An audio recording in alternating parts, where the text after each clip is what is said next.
give it just about one more minute for a few more people to be able to get on before we get started.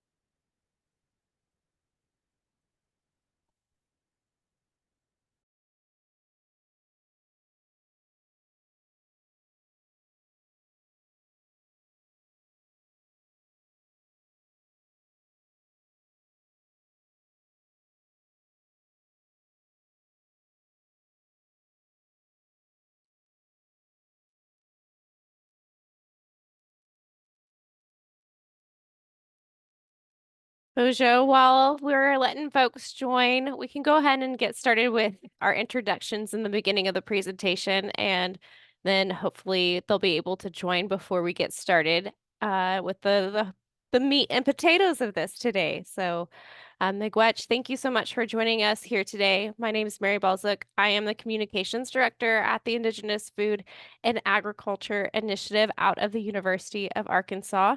And I just wanted to welcome you guys to the webinar today. Please utilize the Q&A in the chat throughout the presentation. Also, if there's any time that you want to raise your hand or come off mute to ask questions, you are more than welcome to do so, but we will have a question and answer period at the end of the presentation if you want to wait until then. But definitely utilize that Q&A and chat function here on Zoom. Here is our agenda for the day, and I would love to welcome Meagen Baldy, our food safety specialist from the Indigenous Food and Ag Initiative. She's going to be leading the webinar today, and we are so grateful for her and for her to be able to join our team and do webinars like this. So Meagen, I will pass it on to you, and you can do some introductions on who we are and who you are, and then get into the presentation. Hi, everybody. My name is Meagen Baldy. Again, I'm the food safety specialist with the Indigenous Food and Ag Initiative. I'm Master Food Preserver. I received my Master Food Preserver training through the University of Cooperative Extension, UC Davis in California, where I was taught a bunch of different food preservation techniques and canning stuff. And so I'm happy to be here today. On behalf of the Indigenous Food and Ag Initiative that was started at the University of Arkansas of Law by Dean Emeritus Stacy Leitz and founding director Janie Sims Hip. Our mission is to enhance the health and wellness of our tribal communities by advancing healthy food system, diversified economic development, and cultural food tradition in Indian country. So I'm very excited today to be able to do this presentation of Blackberry jam with y'all. And definitely, like Mary Bell had said in the beginning, please use the Q&A throughout the time to make sure that you get any of those burning questions answered. We're here to assist and definitely want to help you guys with your food preservation needs. So we're just going to get into it and get started. We're going to start out with our again, this is me, Meagen Baldy, but we're going to start out with the overview of our best practices when it comes to canning.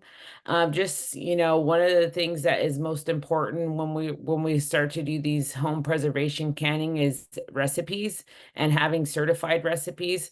Today, we're going to be using the recipe found in the Certo Pectin box. Those recipes come in the packet, and they're really step-by-step instructions, really easy to follow. And you can use multiple different pectins. I chose Certo liquid pectin because it's something that I love to use, and I've always had very high success rates with those.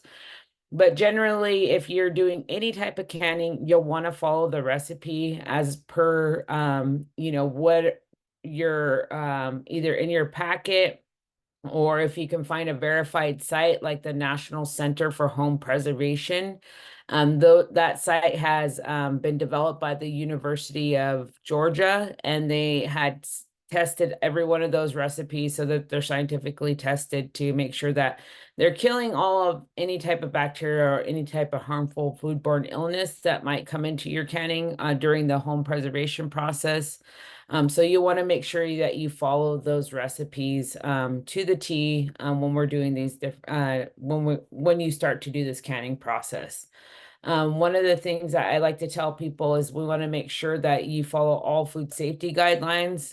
You want to make sure that first and foremost that your hygiene is taken care of, and that goes with hand washing, making sure that you wash your hands properly, making sure you sterilize your jars and sterilize the lids and the rings that are on the jars. That's all part of the process, and it goes into depth in a lot of these recipes on how to do that. Other things to be aware of and be mindful of is that, when we're doing these canning or any type of food preservation, watching and monitoring that pH of that product that you're going to do. And that's going to be very dependent on what type of canner you're going to use. If it's going to be a water bath canner or a pressure canner, your higher acidic foods, which are your kind of your fruits and stuff, they're in a range of 4.6 and lower in acidity level. They can be canned in a water bath canner. Your lower acidic foods, which are 4.7 to 7, those are going to be used in your pressure canner. And we're looking at like your meats, green beans would be on that level, mushrooms, those types of different things. You'll want to make sure that the acidity level of your product, you'll find that in the beginning of before you start the canning process. You can always get I didn't have a copy of it with me today, but there's a book called So Easy to Preserve. It's a book that was developed by the University of Georgia. And it has a bunch of different information on, the acidic levels that your food is, what process you can use. It also not only has the canning process of pressure canning and water bath, but it also has like dehydrating of food, fermentation of food, and like freezing of food. So like it has an overall umbrella of how to preserve foods because there's several different methods. And today we're going to really go over the water bath canning of blackberry jam. And we have a video that we developed for you guys that we wanted to share.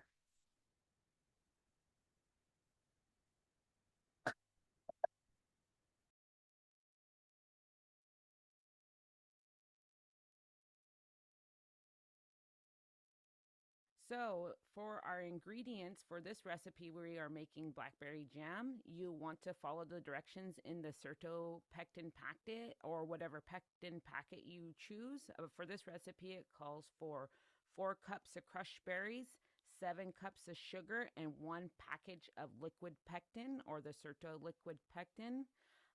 We were able to get berries from a local place and in Fayetteville, Arkansas. We washed and sorted them. We took out all the berries that didn't look very pleasing or were too mushy, rinsed them, and then we crushed them up. Ideally, you'll want to use like a potato masher or a rice masher when you're doing the crushing process. We had to improvise and use a ladle. So we crushed it until it was nice and juicy, and then we were able to measure out 4 cups according to the recipe. So we are using Certo liquid pectin. And in the Certo package, there is a recipe and it'll tell you how much crushed berries, how much sugar to add. And so we measured out 4 cups of crushed berries according to the directions. We measured out 7 cups of sugar according to the directions. And we added those ingredients together according to the directions. We mixed them and placed the berries into the pot on high, and we want it to stir consistently during this portion, which is very important because you do not want your berries to burn. And so you're going to be stirring and stirring and stirring until your berries start to bubble or boil. That way, you know that the sugar is not on the sides of the pot, and that's very important. You want to make sure you scrape all the sides during this process because you do not want any sugar to be lost and start to burn, because then once that burning happens, all of your berries taste burnt in this recipe. So you want to consistently stir until it comes to a rolling boil. And what I mean by a rolling boil is it's a boil that does not go away when you stir. And so it consistently boils.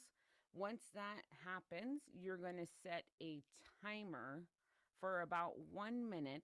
And during that minute, you're still going to continue to stir.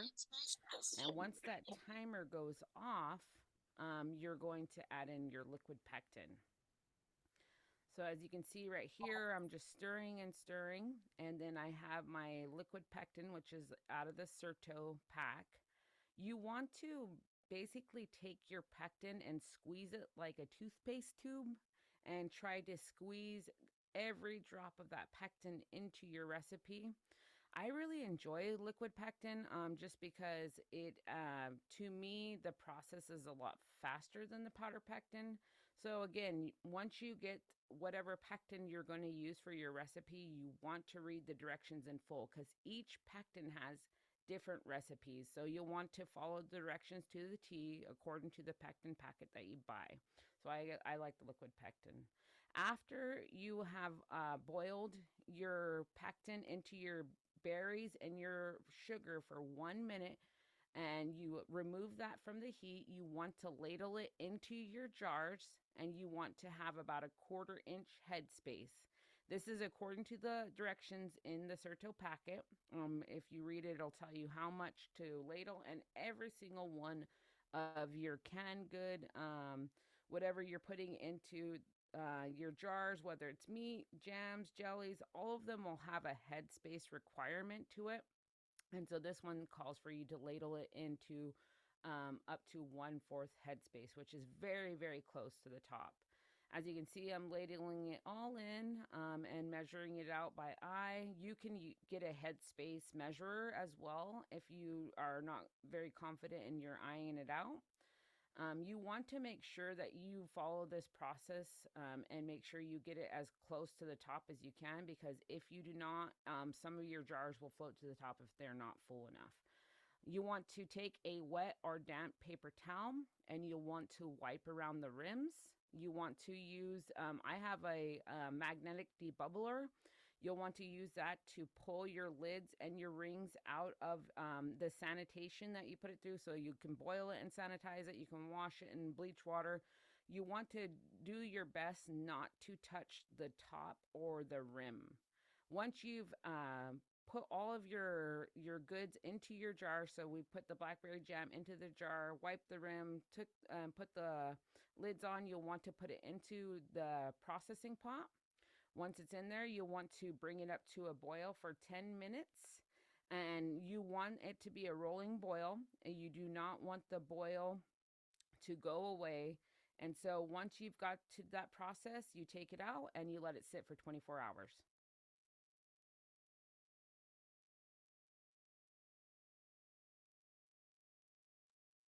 All right.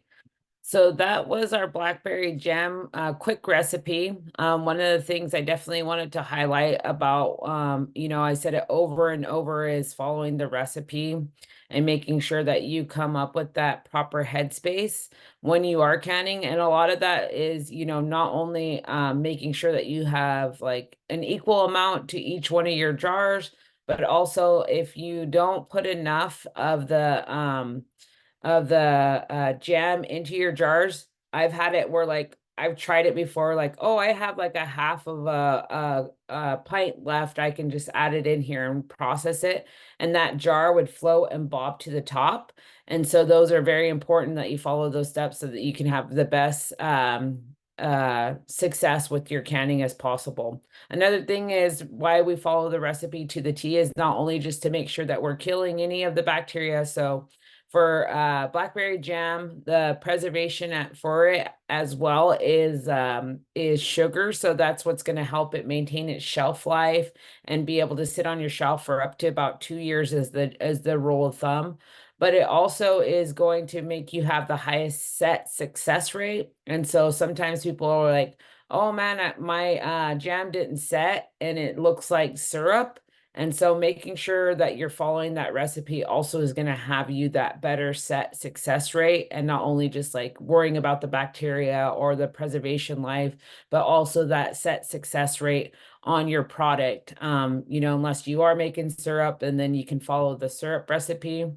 Uh, Again, I highlighted a lot the sertopectin And one of the things that I didn't go into depth with on the difference between the powder and the Certo liquid pectin is with the powder pectin, there's different steps involved. Like you add your sugar after you add the pectin, and the liquid pectin, you added your sugar before you added the pectin. So you want to make sure that you follow those details precisely. I have a local elder that calls me up all the time, and he remembers me talking to him and telling him to add the liquid pectin in beforehand. And he ended up getting some different pectin, and I had him go through the phone call and read me the entire directions, and we found out there was a very different step in how he added the pectin in. He actually had to cook the pectin first and then put it in. So it was pretty neat that we were able to walk through that process. So I recommend making sure that you follow the directions that's in your pectin packet if you are going to be canning any jam. So yeah, this is our time for questions and answers. Please feel free to either unmute or drop them in the chat. We're definitely here to answer any of your guys' questions.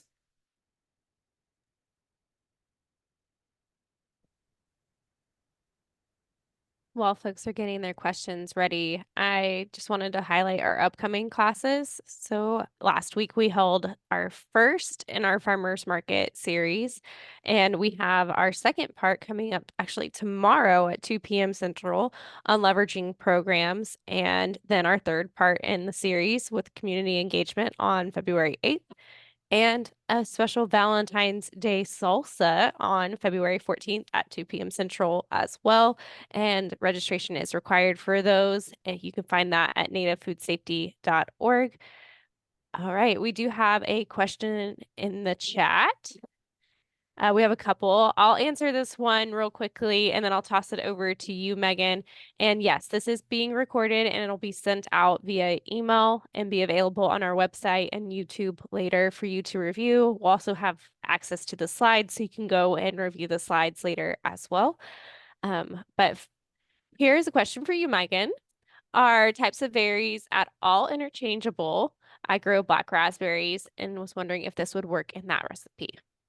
So for when you pull out the packet of pectin, they do have raspberries on there and you can use that raspberry recipe. But generally, I have found doing this for multiple years that, you know, the 4 crushed berries to 7 cups of sugar is kind of a standard recipe that they use across the board for a lot of these, like, you know, raspberries, strawberries, blackberries, those kinds of things. But you definitely want to look at your pectin packet, and then it should say if it has like a different recipe for strawberries, raspberries. Sometimes it'll call for like difference in acidic levels, so it might have you add some lemon juice to it, and so you'll want to make sure that you check the packet and make sure that you follow the label.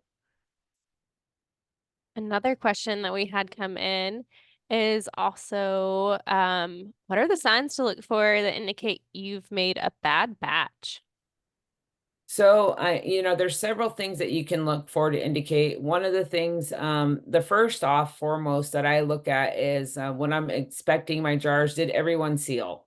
And so I make sure, like after that 24-hour, you don't want to do it beforehand because you could compromise the seal on your ring, or the seal on your lid. Is I go and check it and kind of like do like a little tap, and if I hear it like pop back or like, you know, the sorry game where it makes that popping sound. If I have that going on, I know that it didn't seal correctly. Another way is just kind of like tip it upside down and tip it around again after the 24-hour process, because you don't want to compromise the seal in your lid. But I check it that way. But if I follow the recipe, you know, to the T, 9 times out of 10, I have a very, you know, high success rate on that. That was a great question. And I know when I was in the kitchen with Meagen, she kept reminding me, do not stack, do not stack. So that's another thing to always keep in mind is to not stack them, especially right after they come out, whenever they're getting their seals and yeah. But Yeah, I am don't grateful stack that we had. Don't stack and don't tip. We're Yeah, like, be very robotic when you're pulling it out and setting it down because you don't want to tip too. very good point.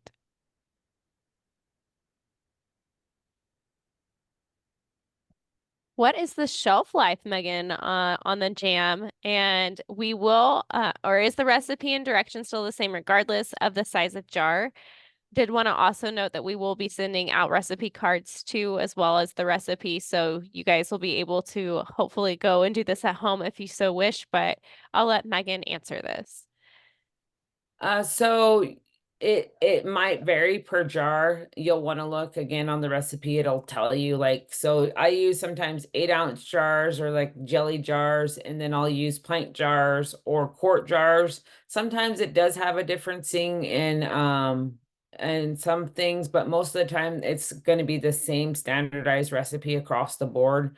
I think it's just going to show you how much you have in your batch level more times. But the biggest difference that you'll find in any one of these recipes would be the elevation change. So like for me, I'm at a kind of like a sea level or a elevation, but if you start to climb into those thousands and 20 and 2000 elevation, your time of processing. So like when we put the jam into the canner, we processed it for 10 minutes. Sometimes you'll have to add an additional 5 minutes to that processing according to your elevation or your level that you're at. And so sometimes it'll be just the whatever it says, sometimes that'll change.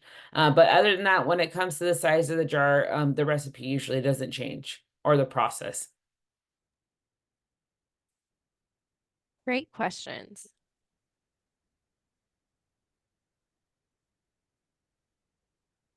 Again, you are welcome to put questions into the chat, into Q&A, or you can even just come off mute if you want to ask that way as well. If there is something that you forgot to ask, a dying question that you have, I can also put Megan's email into the chat and it'll be included on our follow-up email as well. So you'll be able to see her contact there and reach out directly to if there's something you thought about and weren't able to ask during the webinar.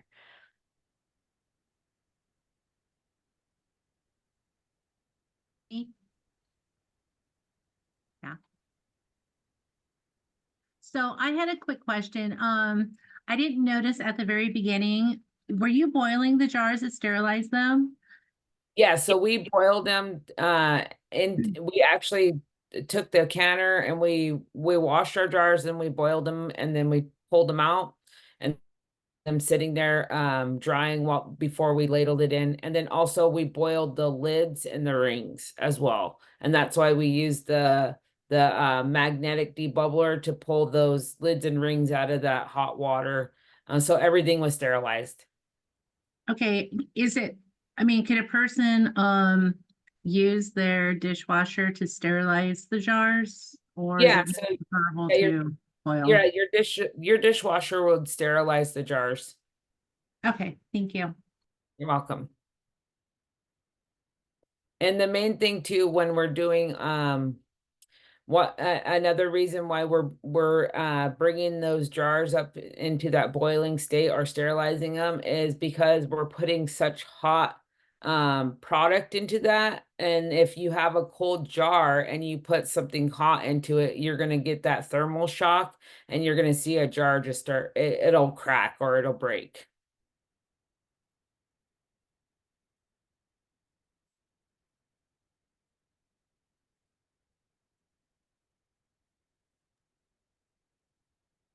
I can't wait to see what everybody goes and makes now that has attended.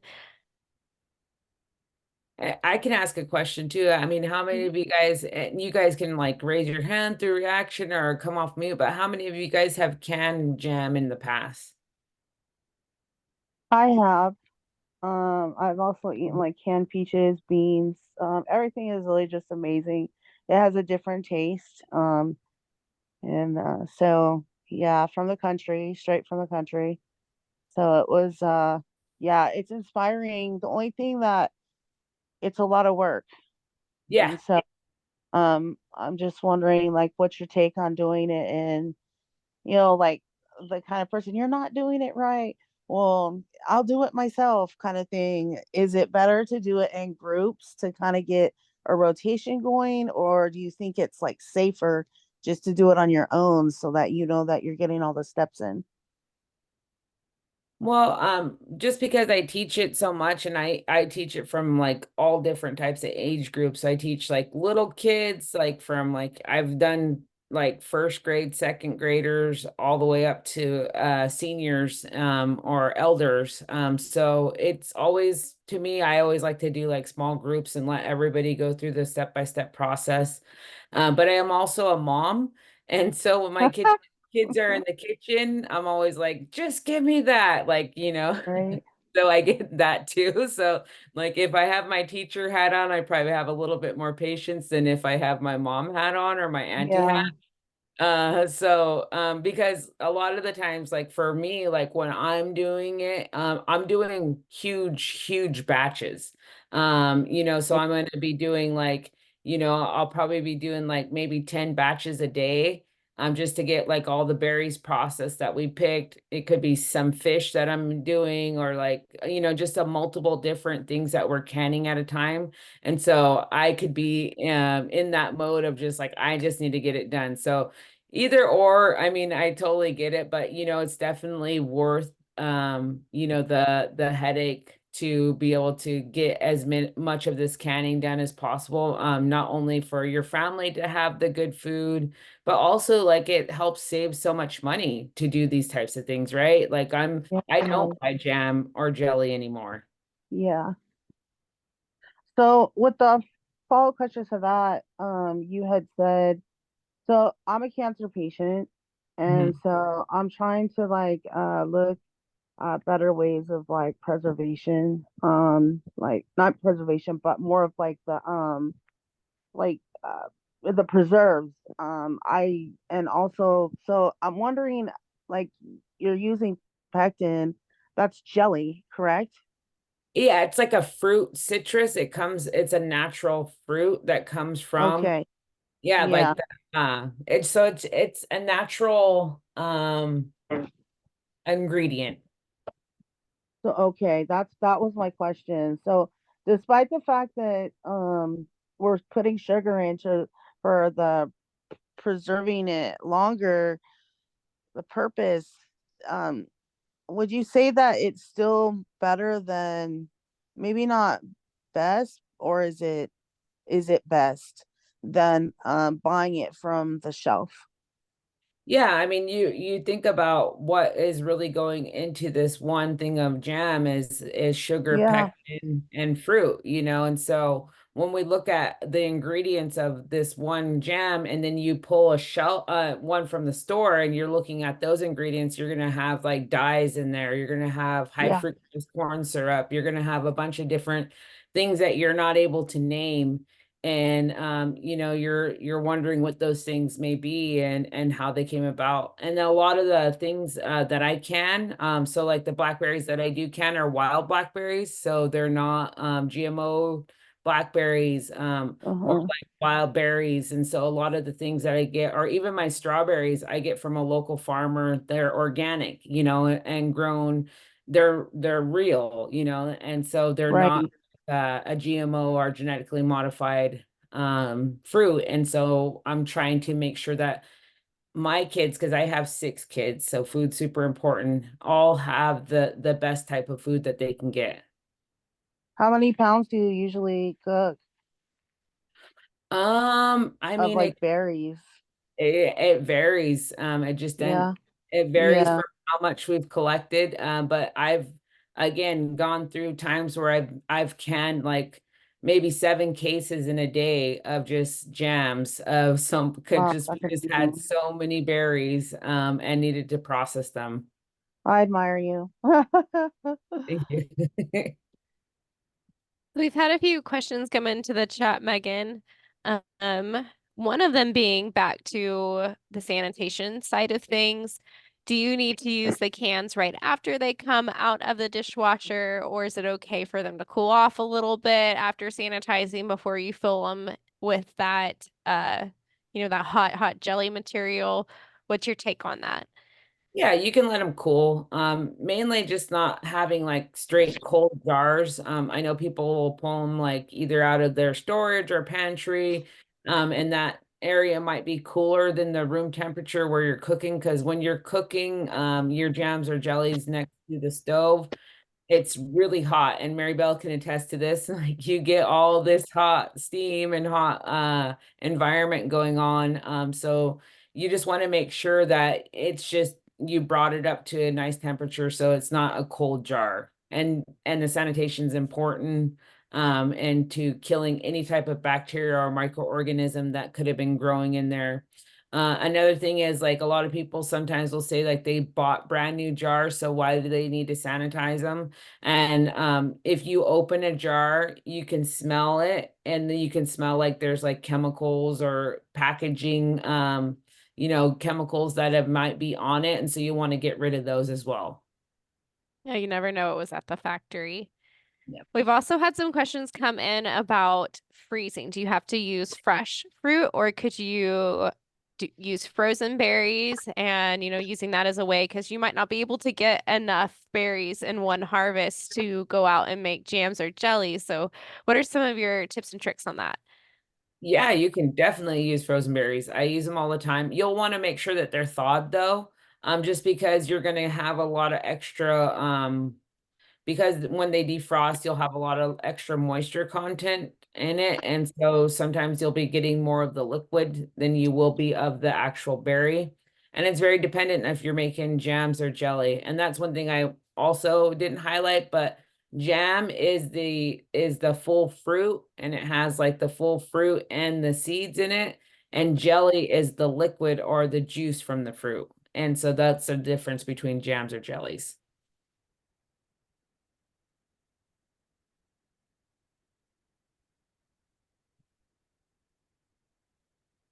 We have a lot of folks who have never canned before or have seen their grandmothers or aunties can, but haven't been able to do it themselves. So that's how I was. That was my position.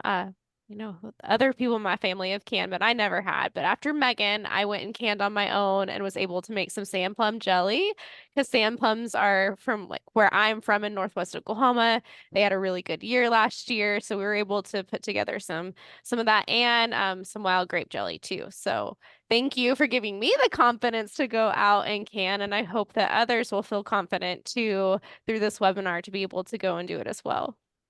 Yeah, and that's the biggest thing, is that it's not as hard as we make it out to be sometimes to do these types of things. We're like, that seems so daunting, but then once you get it and going, it's like it just becomes like second nature, and it's just like for me, I'm always like, yeah, I got to get those berries done, or I got to do this, or I got to do that. And so trying, and I have a career, I have 6 kids, they're in multiple sports, so it's like finding the time, but making sure that I make the time for that. Like it's a priority for me in my life.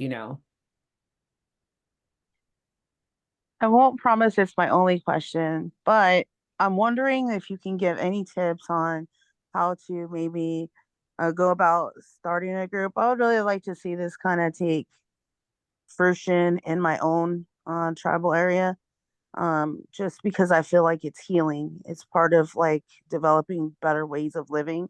Um, what would you say were some maybe like concerns or even some pieces that were successful to having groups and being able to start those? Like, do you have any, you know, ideas on how to start a group and any recommendations?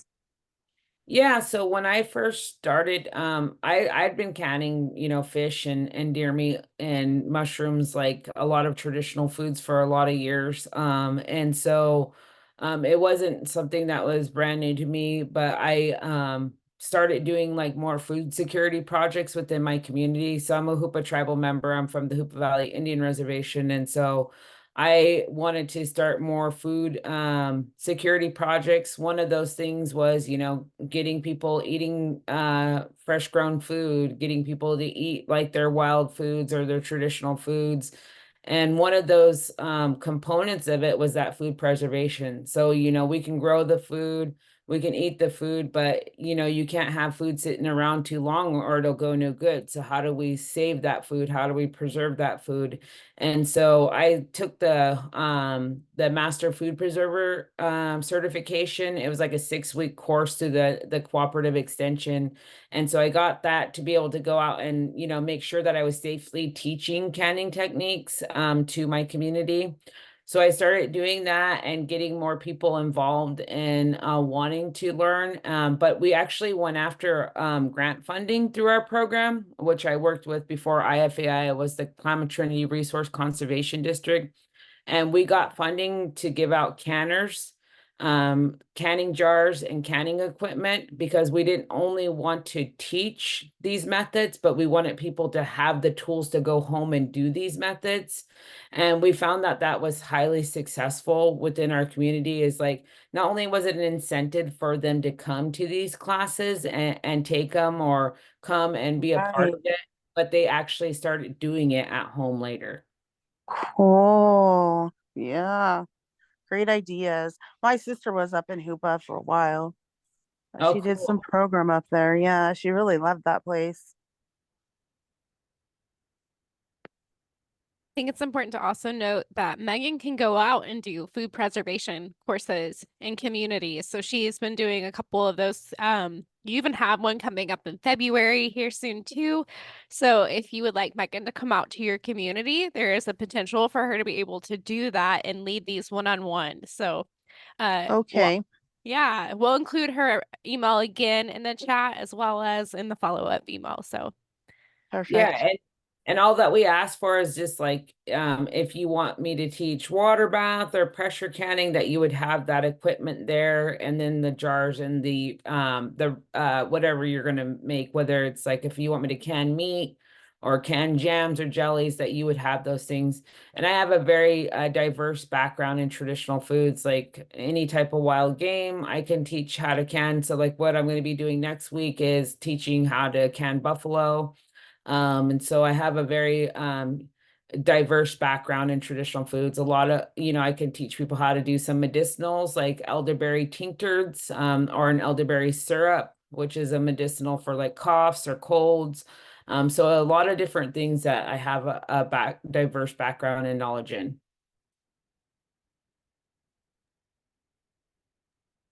we also welcome feedback on future virtual classes that we might be able to lead. If you guys are interested in learning more about a certain area, food preservation, maybe it's dehydration, or maybe you do want to learn more about canning meat, because canning meat is different than making jams and jellies for sure. So those are some options out there. And if it is something that you would like, let us know so we can get to planning, some more webinars for you all.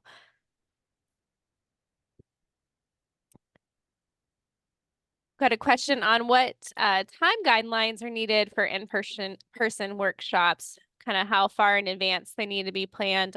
I know our calendar at IFAI is filling up really, really fast for 2024. So I would say, sadly, if you are wanting us this year, you need to get with us probably ASAP. And it might not be until the summer or fall before we're able to squeeze anything in. That's how far out now we are getting booked up, but there might be an opportunity for it to be quicker than that. But that's just from my opinion on it. What do you think, Megan? Yeah, I would agree. At least, you know, give us like 3 months in advance for the planning process, and because we want to be able to give you the most effective training and definitely what your community's needs are and meet those needs. So yeah, give us a good 3 months or so to be able to do that, and then also thinking about like what foods are in season in your community in those upcoming months. So like for me, you know, I know that like right now we're getting ready to go into our steelhead season, our spring salmon season's coming up, and then we'll get into some spring berries or some different roots and different teas and medicinals. So, you know, having those thoughts about like what is going to be coming up into season in your community, we could do a class based on that with the foods locally, or farmers market season. So the salsa class that we're going to do was there was farmers market season in Fayetteville. So all of like the tomatoes and peppers and stuff that we were able to get was local farmers market foods. And so that was really neat. So just based on those seasonal foods, I always think that's great to kind of plan forward for.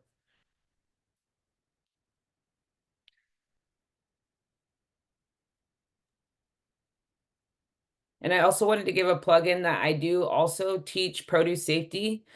So like if you're a farmer or you have tribal producers that want to learn about more of how to safely harvest produce, you know, the water quality, water testing, all those types of things, we provide that from IFAI free of charge as well. Thank you for reminding to plug that in. I did include a link to the Native Food Safety website where you can go and see any of our upcoming trainings or request one of those trainings. And it also includes links to our series, the Farmers Market series that I mentioned, as well as the salsa class, which we would love to have you all back here on Valentine's Day with us for our spicy salsa class. I ate all the salsa I was able to bring home from that class. It was very, very tasty. And Meagen had a handy chopper too that made the work really easy on prep too. So I hope you guys can join us for that class again on February 14th. It's really tasty salsa too. I was afraid it was going to be super, super spicy, but it wasn't too much for me. It was just perfect. Awesome. So we definitely want to give time for any more questions, especially if you want to come off mute and ask any questions. We're here for a little bit more time.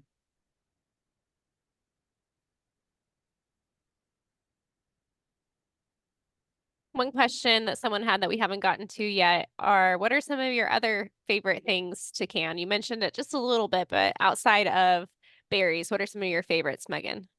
Oh, so for our people here in Hupa, we're a fishing community. And so one of my favorite things to can is kippered salmon or smoke. We usually do like a half smoke on it and then I can it up and do a kippered salmon. But anything of my traditional foods are kind of my favorite things to can up just because I know that it's, you know, food that our bodies need because, you know, as Indian people, we need a certain diet to be able to combat some of the things that we're getting in, you know, the outside foods or non-traditional foods. And so I like to can like acorns. Acorn soup is another one of my favorites because those were our staples, was the salmon and the acorn. And so making sure that we have those things here readily available at any time for like myself or my kids to go and eat is really important and really fun for me to do.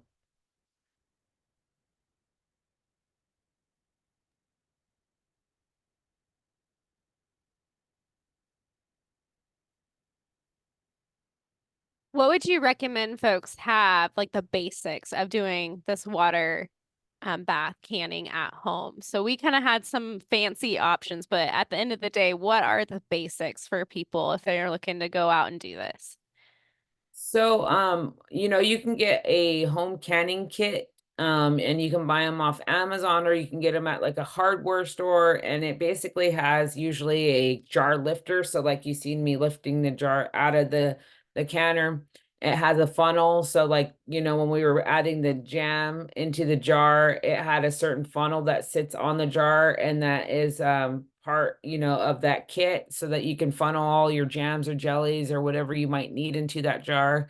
Also they had the I called it a debubbler magnetic stick, and it basically helps you pull the lids and the rings out of the boiling water with the magnet and put it on top of your jar. So those are things that you can get to start up your canning process. Another thing would be a water bath canner.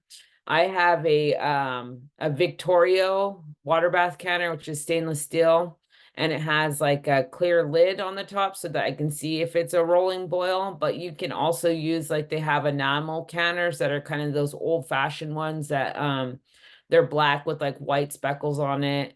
You've probably seen them like at your family's house, or you might have one. They're like the old style of water bath canners, so those are good things to have.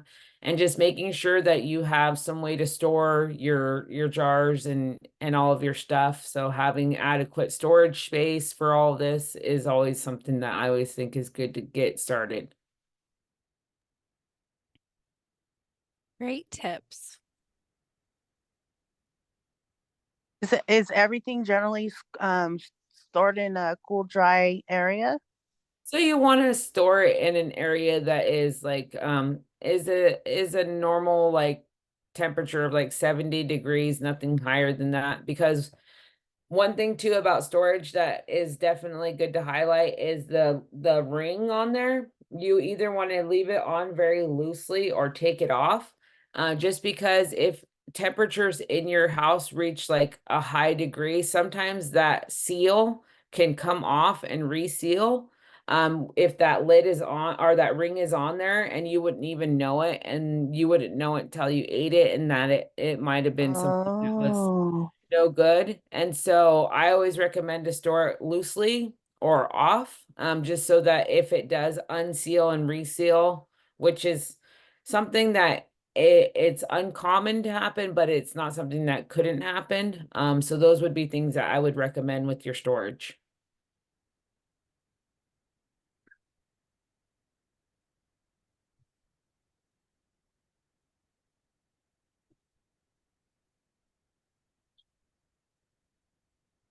We have a question about choke cherries. So for choke cherries, my tribe would grind and save them as patties to later freeze. Are you able to can ground berries? And also you mentioned a grinder. Is there a brand or type of grinder that you would recommend? So, I don't remember the grinder being mentioned. I think you're talking about the chopper, right? Like a Yeah, we had a fancy chopper that we used for the salsa class that we can talk about during the salsa class. But I know for these berries, we were just using ladles and spoons and whatever we could find in the kitchen, because the kitchen we borrowed did not have like a potato masher or anything that we could really utilize to mash. So, but I think it would be much easier work with a potato masher. Yeah, and I think that I wouldn't say no on the grinded berries. I think that as long as they're like crushed or they're semi-crushed, that should be fine. I don't know if the pectin packets have the choke cherry recipe on there. I could definitely research one for choke cherries. What I do with choke cherries is I just do a choke cherry syrup. And so I have a water bath canner. I'm not a water bath canner, sorry, a steam juicer. And then I put the berries in the top of the steam juicer, and then I make juice out of it and then make a choke cherry syrup or a choke cherry jelly. And then I do that also with like uh wow. gooseberries and different types of berries. So you could use it for that as well. But yeah, I would say you could use the grinded berries as long as you found a recipe for that.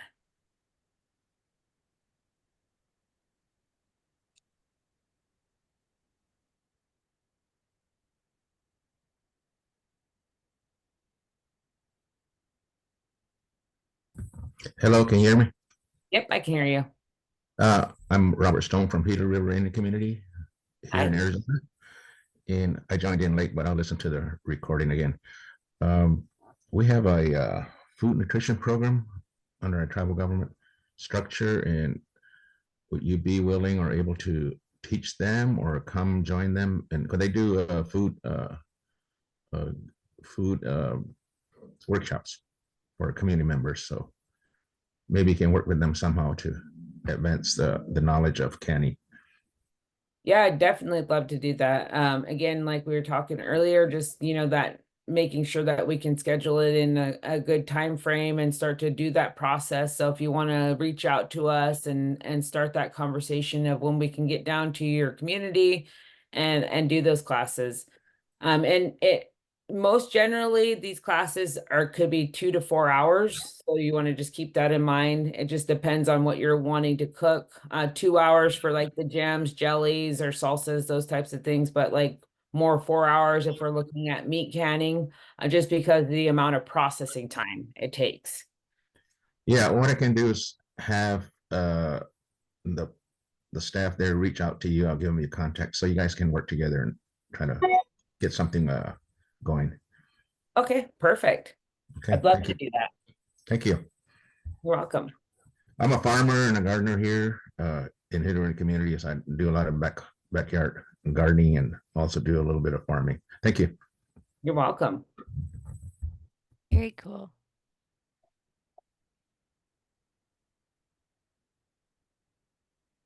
So yeah, I've worked with a lot of different people too that have done voc rehab, and also people that were in rehabilitation and done classes locally for them. A lot of times when they wrote those types of things into their plans, they actually wrote in too, like funding for like the canners or canning equipment, and that vocab program would pay for those types of things.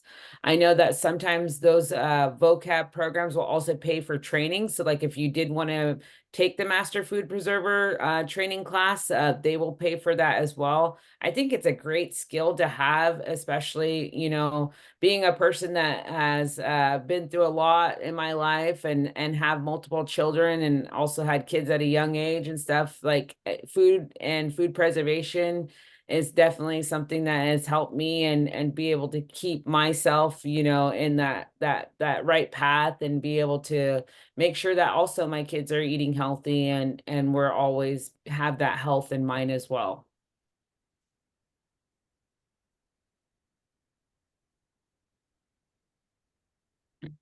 All right. Do we have any more questions? We got a few more minutes left in our webinar. Ask anything.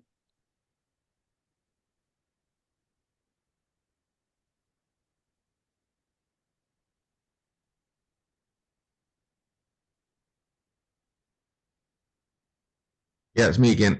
You talked earlier about you yourself getting certified for I forgot what that term was, but can anyone in the indigenous communities get that certification wherever you got it at, and or would you do that?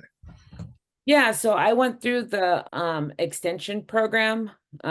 Usually you know, if you have a FERTEP program, a federally recognized tribal extension program local, they might have a master food preserver certification that you can go through that process. So yeah, anybody could go and get certified for that and be able to do that. And one of the things that I think was very beneficial for me getting it is that I could actually teach here in my local community. But now, since I did it, like I've had several people that have actually taken that process in my community, and now they're actually teaching. So like kind of passing that torch.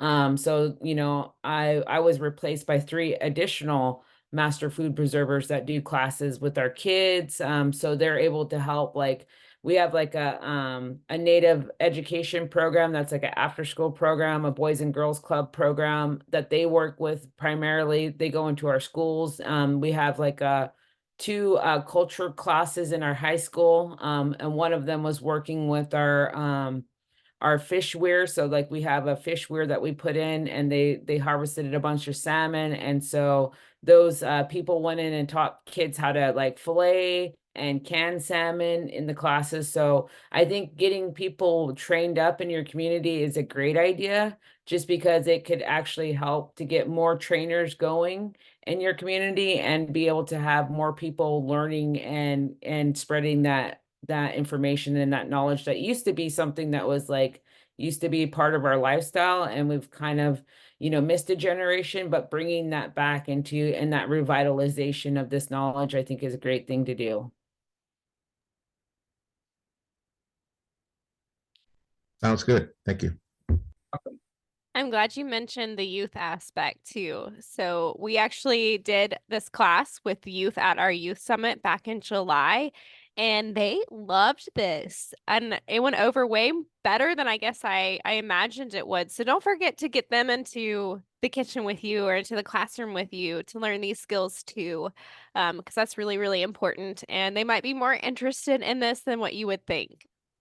Yeah, I mean, I've had youth that have taken the classes and done the preservation course and got the canner and the jars and all at the end, but that they would set up a booth at our farmers market and sell their jams and jellies at our farmers market. So they were just like super excited to have learned the knowledge and started their own little business from it too as well. So there's just so much opportunity when we get youth involved.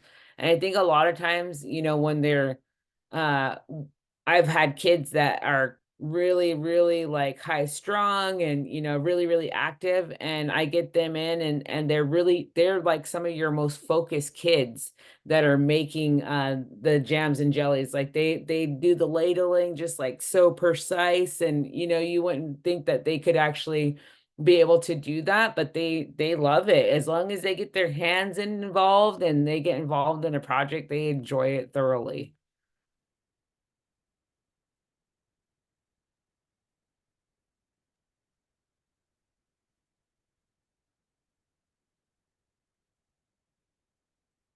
Well, we are getting close to the hour mark. Like I mentioned earlier, if there is something that you all want to ask or forgot to ask and think about it later, you can definitely reach out to Meagen or myself.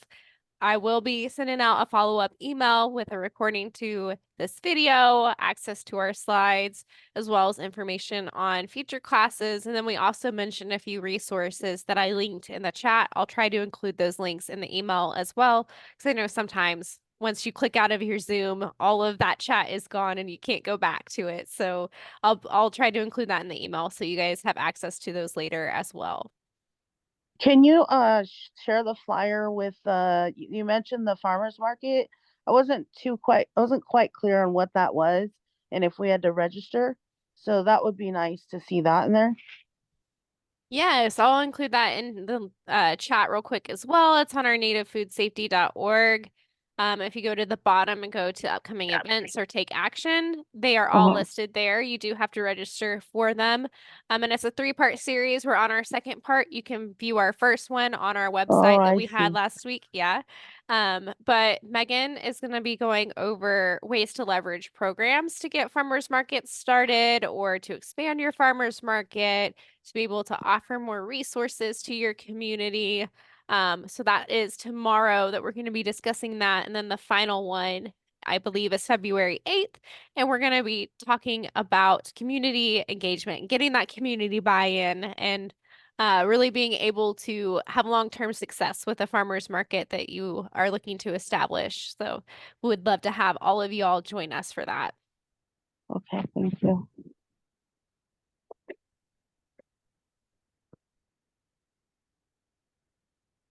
Thank you for your knowledge. I'm leaving. You're Take welcome. care. Much for too. joining us. We appreciate it. Yeah, thank you. It was worth it. Sarah Miller posted a great link to University of California Division of Ag and Natural Resources, a UC Master Food Preserver Program link. So that if you want to check that out, if you're out there in California, that might be a really great resource for you.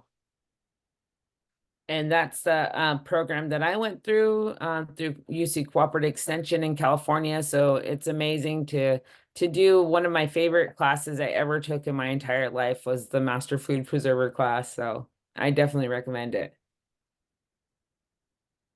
Chi everyone. Hope you have a fantastic afternoon, and we look forward to seeing you all back here on February 14th for our salsa class. And feel free to join us on our other webinars too. But miigwech, thank you, and hope you all take care. Thank you guys. Appreciate your time. Thank you. Have a good afternoon. You too.